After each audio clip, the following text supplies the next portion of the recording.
Guru Guru here today, and today I'm going to do a tier list of the leaders for the good side for the Lord of the Rings game, The Third Age for the Game Boy, and this is factoring in.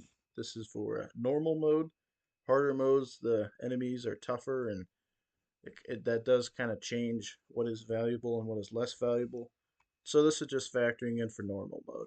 So the three people in question, we have Aragorn, Gandalf, and Elrond, as you can see here.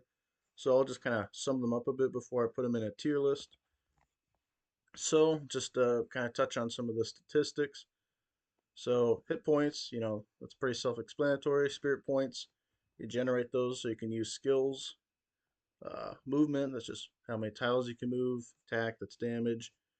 Range, how far you can attack from. Morale, how likely the hero is to flee. Leadership is allows you to use more units in that particular flank, so higher leadership is better. Talents give you special abilities. Regeneration lets Gandalf recover a tiny amount of health each round. Magic attack lets him attack when he attacks enemies at range. It makes it more likely for them to flee. And Elven Archery allows Elrond to ignore terrain when he's attacking from a distance. And then there's skills. I'll touch more about this later, but those are just abilities you activate using spirit points. And then items are just collectibles. You can buy them, you can get them from killing units, and they let you do things like regain health or whatnot. And as heroes gain XP, they can spend those XP on upgrades. So that's kind of all the relevant statistics. So I will just kind of give a summary of all of them. So starting with Aragorn, in my opinion, he is a very tanky hero. He has a lot of hit points. He has the best total hit points of any of them. And my summary that I have here is that he is the best. Kind of like I said, he's kind of the most naturally tanky one. He has incredible leadership, and he has a really good ability to do damage. His damage is pretty much on par with the rest. His base damage isn't that special. However, he has skills that let him do a lot of damage if he has the spirit points to pull it off. Sweep attack lets him hit multiple targets. Arms mastery buffs his damage for that turn. And Curse of the Dead does kind of a random amount of damage to a random amount of enemies on the field. And he also has the Entwater item, which you can use for a one-time small damage boost. So Aragorn is definitely the best of the leaders when it comes to just pure damage, though he doesn't have the best spirit points, so he can't always pull that off. But consistently, he's a great damage dealer. He's a great leader. He's very tough. His weaknesses: he doesn't have very good range. It's only 4 tiles, and so that's something of a weakness. He doesn't have the absolute best spirit points, so they're really not like terrible. His mobility is pretty average, and he has the most expensive total upgrade cost. So for him to reach his full potential, it's going to take a while. Once he does, though, again, great leader, great tank, great damage dealer, all around excellent. And Gandalf. So Gandalf is kind of a tricky one. If you've been watching my videos, you'll notice that I actually lost with Gandalf. He was the only one who I genuinely lost the actual run. But that wasn't just because of Gandalf. That was also because of poor strategy and the loss of key heroes. But so Gandalf, he has the best total spirit points once he gets the right upgrade. Though he doesn't start out with the best spirit points. He has the best natural regeneration. Elrond can use an ability to heal himself, and Aragorn has good healing items. Though Gandalf actually has the same. Gandalf actually has the same carryable items as Aragorn, just in a weird order. So that's not that doesn't actually make much of a difference. But so Gandalf, like I said, he's the best natural regeneration. He's very mobile. He has the evasion ability. So once that's kind of upgraded a decent amount, he can really slip in and out. And He has the best morale effects. His ranged attack is very weak, though it has a very long range, but it's also very weak. So his ranged attack isn't particularly great as a ranged attack, but it is more likely to cause enemies to flee, which can be handy. And he also has the blinding light ability, which causes a random number of enemies to flee or to kind of have a morale effect where they get frightened and they can't activate the next turn, which is pretty situational. In the right circumstance, it can be really helpful. Like if there's a troll in your face and you manage to cause it to lose morale, and then it can't attack you next turn. But it's pretty situational, and you can't really control it with a great deal of precision. And he's a very good leader. He's not as good of a leader as Aragorn, because Aragorn has one more leadership point, and Aragorn also has a chance to get the rally effect. Gandalf doesn't get the disorder effect, so Aragorn is a better leader, but honestly, it's pretty close. Aragorn's consistently better, but Gandalf is still very good. But Gandalf, his hit points aren't that great. Uh, Starting out, he has a little bit more HP than Elrond, but even afterwards, he's only a little bit below. But he's not that tanky, and he also doesn't have great damage.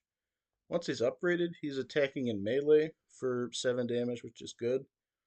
But until he's upgraded, he's not doing that much damage. And again, when he's attacking from range, he's never doing that much damage. So that's pretty much his weaknesses. He's kind of a I don't know. He's kind of a very I don't know. He's very specialized. He's not like Aragorn is consistently good, whereas Gandalf is like I don't know. I feel like he's more situational. Like in the right situation, blinding light can be a really great ability, but it's pretty situational. Doesn't always actually accomplish much. And in the right situation, Gandalf being able to get where he needs to go or cause the right enemy to flee is good, but overall, I'd just say he's very situational, and most of the time he's not the best. And then Elrond is he's an interesting one because starting out he's noticeably low on hit points, but he has a very large amount of spirit points. He doesn't stay having the most spirit points, but he has consistently good spirit points. And Elrond, once he's upgraded, he has the best base damage, just attacking in melee, though Aragorn can spike his damage way more than Elrond can, but it is worth noting that Elrond gets a little bit more damage in melee once he's upgraded. Uh, and also, in the right circumstance, Elrond can be an incredible tank because he can use his defensive stance ability, his self healing ability, and his Elven File item, which reduces damage for 1 turn. He can use all those to just tank. However, it is situational because he needs spirit points, and if he doesn't have those spirit points or the right item, he can't tank, and then he's back to being a little bit frail. Not horribly frail, but he really does need those spirit points and those skills to tank. And he also needs to have those things upgraded. That's another thing. Without the right upgrades, he's not tanky. So that is worth noting, especially for like a normal playthrough where I didn't do any grinding because it wasn't necessary and went against the spirit of the playthrough for this kind of playthrough where you're not doing a lot of grinding. It'll be a while before Elrond becomes a really good tank. But once he's got those upgrades and once he has those spirit points, he can be a really good tank. So it kind of evens out with Aragorn, I think, because Aragorn has more hit points and Aragorn carries Lembas Bread, which restores a lot of hit points. So I would say effectively kind of evens out. And Elrond has the best flank effects, I would say, because he can heal his flank, which is huge, especially if you have the spirit points to pull that off a decent amount. That can really make a big difference in keeping your units alive. And he also has the Elven Duress ability, which I didn't use a ton, but It's a good ability. It limits or it reduces the number of command points the enemy flank has for that round, and it also has a chance of triggering disorder. It's good. It's not really something when I use it, I don't super notice the effect, but it's definitely a good sort of anti-leadership ability. And combined with hold fast, it's it leads him having a solid ability to do impactful things for his entire flank. And yeah, so overall, Elrond I would say is very good, but he needs upgrades and spirit points to really uh, to really be effective. Otherwise, he's kind of just like a decent archer who's a decent leader, but not that special. But the good thing is his upgrades are actually the cheapest, 110 total uh, XP to fully upgrade. Just his just like his uh, his hit points, his damage, and his damage reduction, which is something he gets, which also helps him be tanky. So overall, that's what I would say. He requires some investment to really be special, but it's a lesser investment than the others. So, having talked about them, who is going in S tier? It's going to be Aragorn. The reasons are pretty simple. Aragorn is he can do by far the best damage. He's a great tank without requiring too much investment. So he can be consistently a good tank, even if Elrond can, in the right circumstances, be a better tank. Aragorn is consistently the best tank, and he can just do a lot of damage to a lot of enemies, and he's a great leader. So he is S tier. A tier is Elrond. Elrond is more situational or requires a bit more investment to really do special things, but everything good you can say about Aragorn, you can kind of say about Elrond, other than the leadership. But because of his flank effects, Elrond is still a good leader. But he's not an S tier like Aragorn is.